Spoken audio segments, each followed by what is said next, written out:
오늘은 예레미야서 5장 나의 말이 불이 되게 하리라 라고 하는 제목으로 묵상 나눔 하도록 하겠습니다. 본문 10절부터 19절까지 우리 한 목소리로 봉독하겠습니다. 시작. 너희는 그 성벽에 올라가 무너뜨리되 다 무너뜨리지 말고 그 가지만 꺾어버리라. 여호와의 것이 아님이니라.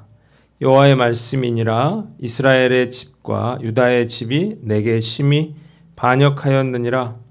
그들이 여호와를 인정하지 아니하며 말하기를 여호와께서는 계시지 아니하니 재앙이 우리에게 임하지 아니할 것이요 우리가 칼과 기근을 보지 아니할 것이며 선지자들은 바람이라 말씀이 그들의 속에 있지 아니한즉 그같이 그들이 당하리라 하느니라. 그러므로 만군의 하나님 여호와께서 이와 같이 말씀하시니라. 너희가 이 말을 하였은즉 볼지어다 내가 내 입에 있는 나의 말을 불이 되게 하고 이 백성을 나무가 되게 하여 불사르리라. 여호와의 말씀이니라. 이스라엘 집이여 보라. 내가 한 나라를 먼 곳에서 너희에게로 오게 하리니 곧 강하고 오랜 민족이라. 그 나라 말을 내가 알지 못하며 그 말을 내가 깨닫지 못하느니라. 그 화살통은 열린 무덤이요 그 사람들은 다 용사라. 그들이 내 자녀들이 먹을 추수 곡물과 양식을 먹으며 내 양떼와 소떼를 먹으며 내 포도나무와 무화과 나무 열매를 먹으며 내가 믿는 견고한 성들을 칼로 파멸하리라. 여호와의 말씀이니라. 그때에도 내가 너희를 진멸하지는 아니하리라. 그들이 만일 이르기를 우리 하나님 여호와께서 어찌하여 이 모든 일을 우리에게 행하셨느냐 하거든 너는 그들에게 이르기를 너희가 여호와를 버리고 너희 땅에서 이방 신들을 섬겼은즉 이와 같이 너희 것이 아닌 땅에서 이방인들을 섬기리라 하라. 아멘. 유다 백성들은 계속해서 하나님의 심판 예고를 무시하다가 마침내 무서운 재앙을 겪게 되었습니다. 자, 본문을 세 부분으로 나누어서 생각해 보도록 합니다. 먼저 10절로 11절이에요. 한번 따라해 봅시다. 다 무너뜨리지 말고 그 가지만 꺾어 버리라. 하나님은 유다를 징계하시기 위해서 북방 군대를 끌어오실 것이나 유다를 다 무너뜨리지는 말고 그 가지만 꺾어버리라 이렇게 말씀하셨습니다. 뿌리는 남겨두라는 그러한 말씀인데요. 하나님은 택한 백성을 징계하시면서도 소망의 불씨를 남겨두셨습니다. 언젠가 남은 자들을 통해서 다시 그들을 회복시키기 위함이었어요. 한번 따라해 봅시다. 남은 자의 은혜를 베풀라. 말씀 묵상하면서 다시 한번 하나님의 사랑과 긍휼하심에 대해서 생각을 해보게 됩니다. 하나님께서는 철저하게 불순종한 자들을 완전히 심판하시지 않으시고 남은 자의 은혜를 베풀어 주십니다. 물론 하나님께서 저에게도 이와 같은 은혜와 사랑을 부어주셨는데요. 그래서 지금의 제가 존재하고 있는 거죠. 그런데 오늘은 이 말씀을 묵상하면서 다른 사람에 대해서 나는 남은 자의 그런 마음을 가지고 있나 이런 생각을 해보게 됩니다. 나에게 잘못한 사람들 또 나를 실망시킨 사람들에 대해서 그루터기를 남겨두시는 주님의 자비와 긍휼에 그러한 마음을 가지고 있느냐라고 하는 거예요. 저는 온유한 것 같지만 한 번 아닌 것은 아닌 성향을 가지고 있는데 그래서 한번 사람에게 실망하게 되면 마음을 닫아버리는 그런 경우가 있습니다. 이율배반적인 그런 모습이죠. 왜냐하면 저는 하나님께 늘 남은 자의 은혜를 구하고 있기 때문이에요. 나는 어떤 잘못을 저질러도 하나님께서 가지만 자르기를 원하시면서도 나에게 잘못한 사람에게는 밑둥까지 잘라버리려고 하는 것이 과연 옳은 일인가 하는 거죠. 남은 자의 은혜를 원한다면 나도 다른 사람들에게 남은 자의 은혜를 베풀어야 할 것입니다. 오늘 말씀 앞에서 우리가 주님의 자비와 긍휼하심을 다른 사람에게 베풀 줄 아는 남은 자의 은혜의 삶을 살아가는 저와 여러분들 되시기를 주님의 이름으로 축원합니다. 두 번째는 12절로 14절 말씀이에요. 14절 보니까 한번 따라해 봅시다. 나의 말을 불이 되게 하고 이 백성을 나무가 되게 하여 불사르리라. 유다 백성들은 예레미야가 그들을 향해서 하나님의 심판을 선포할 때에 이를 부정하면서 재앙이 그들에게 임하지 않을 것이고 칼과 기근을 당하지 않을 거라 그렇게 말했습니다. 이유가 무엇인가요? 하나님의 선민인 그들이 이방인들에 의해서 하나님의 징계를 받게 될 것이다 라고 하는 것을 상상할 수가 없었기 때문이에요. 그들은 자신들이 어떤 잘못을 저지른다 하더라도 하나님께서 자신들을 심판하실 리가 없다 그렇게 생각하고 있었습니다. 그래서 심판을 외친 예레미야 선지자를 거부하고 평화를 외친 거짓 선지자의 말을 들었던 거예요. 그러나 이것은 대단한 착각이었습니다. 결국 그들은 불과 같은 하나님의 말씀으로 인해 나무처럼 불사름을 당할 것이었어요. 한번 따라해 봅시다. 착각하지 말라. 유다 백성들은 하나님께 선택받은 선민이라고 생각했기 때문에 그들이 어떤 잘못을 저질러도 자신들은 심판받지 않을 것이라 이렇게 생각을 했는데 이것은 매우 오만한 그러한 믿음이요 헛된 자긍심이었습니다. 신분과 자격과 지위 그 어떤 것도 죄로부터 하나님의 심판을 면제받을 수 없다는 사실을 우리가 분명히 알아야 하는 것입니다. 하나님의 백성이면서도 하나님을 경외하지 않고 하나님께 불순종한 이스라엘 백성들의 모습을 보면서 참 이상한 일이라는 생각이 들어요. 하나님의 백성이라면 당연히 하나님의 백성답게 사는 것이 옳은 것이죠. 그런데 사실 저도 크게 다르지 않다 이런 생각이 듭니다.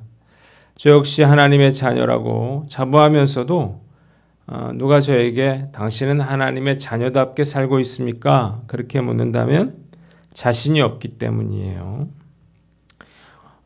불순종하며 살면서도 하나님께 축복받는 것에만 관심을 가지고 천국 가는 것을 당연하게 여기며 살고 있습니다.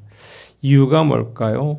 제가 목회자라고 하는 것 그리고 주님을 위해서 지금까지 이만큼 헌신하며 살아왔다고 하는 것 때문일 것입니다.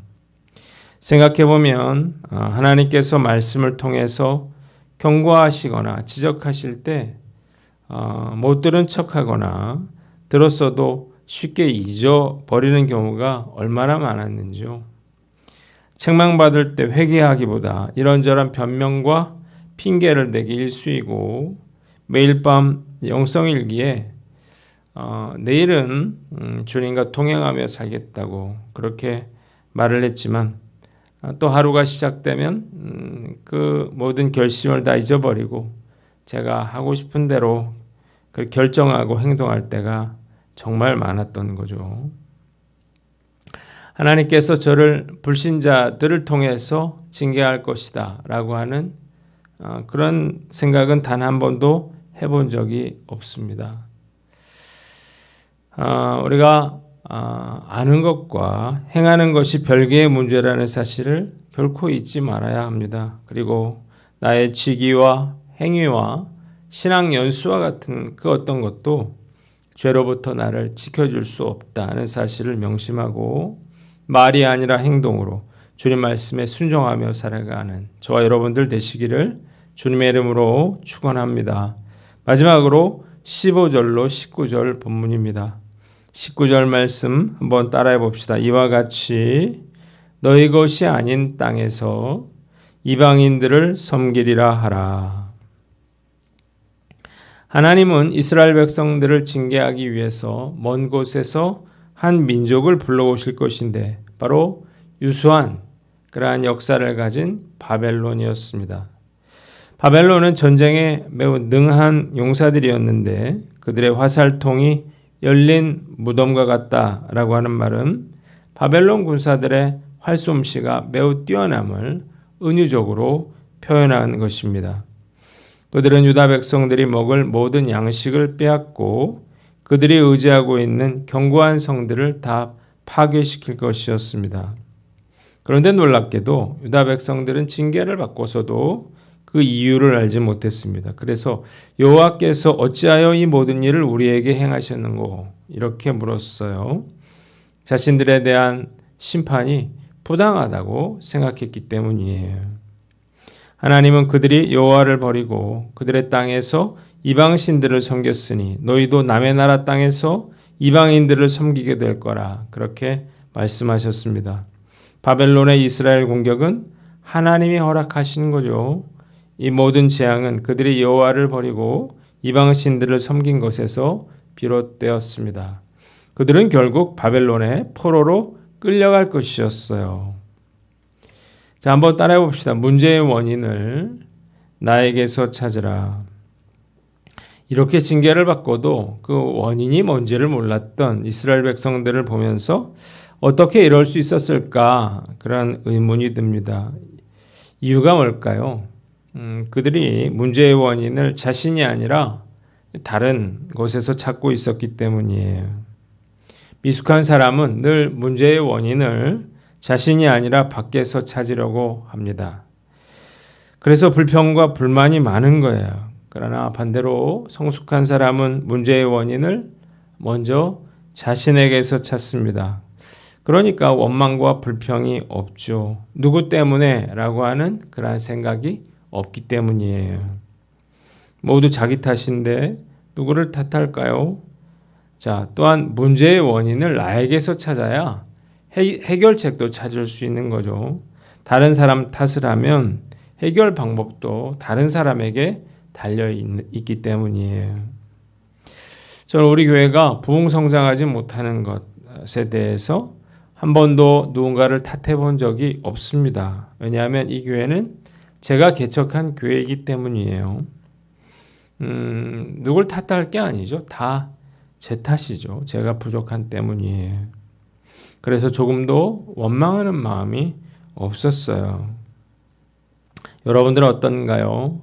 우리가 위기 상황 가운데 먼저 나 자신을 돌아보고 나 자신에게서 문제를 찾는 저와 여러분들 되시기를 주님의 이름으로 축원합니다. 두 번째는 하나님만 의지하라는 것입니다. 한번 따라해 봅시다. 하나님만 의지하라. 바벨론 군사들이 성읍을 포위했을 때 유다 백성들은 견고한 예루살렘 성을 의지했습니다. 이유가 뭔가요? 예루살렘 성이 그만큼 난공불락의 성읍이었기 때문이에요. 그러나 하나님은 유다 백성들에게 바벨론 군사들이 내가 의지하고 있는 견고한 성들을 칼로 무너뜨릴 것이라 이렇게 말씀하셨고 이는 현실로 이루어지게 됩니다. 그 어떤 견고한 예루살렘 성이라 하더라도 나의 안전을 보장해 줄 수 없다고 하는 사실을 알아야 합니다. 우리가 의지해야 할 대상은 오직 하나님 한 분뿐이에요. 그래서 우리는 하나님 이외에 그 어떤 것도 의지해서는 안 되는 것입니다. 재물도 직장도 건강도 의지할 만한 것이 못 되죠. 저는 나이를 먹어가면서 이 사실을 아주 깊이 있게 깨닫게 되었습니다. 이런 것들이 어느 순간에 한순간에 사라질 수 있고 그리고 이런 것들이 믿을 만한 것이 못 된다는 사실을 알고 있기 때문이에요. 불행인지 다행인지 저는 지금까지 살아오면서 하나님 이외에 의지할 것이 없었는데 그래서 오히려 은혜를 맛보면서 안전하게 살아올 수 있었던 것 같아요. 앞으로도 그렇게 철저히 하나님만 의지하는 믿음의 삶을 살기를 원합니다.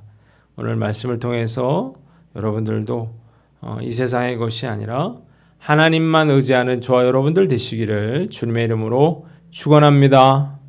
마지막으로 하나님만 섬기기로 결단하라는 것입니다. 한번 따라해 봅시다. 하나님만 섬기기로 결단하라. 하나님은 그들이 여호와를 버리고 그들의 땅에서 이방신들을 섬겼으니 너희도 남의 나라 땅에서 이방신들을 섬기게 될 것이다. 그렇게 말씀하셨습니다. 그들은 결국 바벨론에 포로로 끌려갈 것이었어요. 하나님을 버리게 되면 자유롭게 살 수 있는 게 아니죠. 결국 세상의 종이 되어 고통받으며 살게 됩니다. 유다 백성들은 70년간의 포로 생활을 통해서 이 사실을 뼈저리게 깨닫게 되었습니다. 하나님을 섬기며 사는 것, 이것은 정말로 큰 축복이죠. 하나님께서 우리를 하나님의 자녀로서 그렇게 대해주시기 때문이에요. 그러나 세상은 다르죠. 세상은 우리를 종으로 대합니다. 우리가 이 사실을 결코 잊어서는 안 되는 거죠. 하나님의 자녀로서 우리가 사랑과 또 특혜를 누리다 보면 이 사실을 잊어버릴 때가 많이 있습니다. 그리고 우리가 하나님을 섬기는 걸 이게 의무요, 억압이라고 그렇게 생각할 수도 있는 거예요. 정말 어리석고 불행한 일이 아닐 수 없는데 한국교회 적지 않은 성도들의 자녀들이 하나님을 떠나 있습니다. 그 부모들의 심정이 얼마나 괴로울까요? 하나님께서 그들의 마음을 바꿔주시고 그리고 온전히 온 가정이 하나님만 섬기는 그런 가정으로 세워주시기를 간절히 기도합니다. 오늘날 어떤가 한번 살펴보고 우리가 하나님을 섬기는 것, 그것이야말로 우리가 누릴 수 있는 가장 큰 축복이라고 하는 사실을 깨닫고 믿음으로 승리하는 저와 여러분들 되시기를 주님의 이름으로 축원합니다.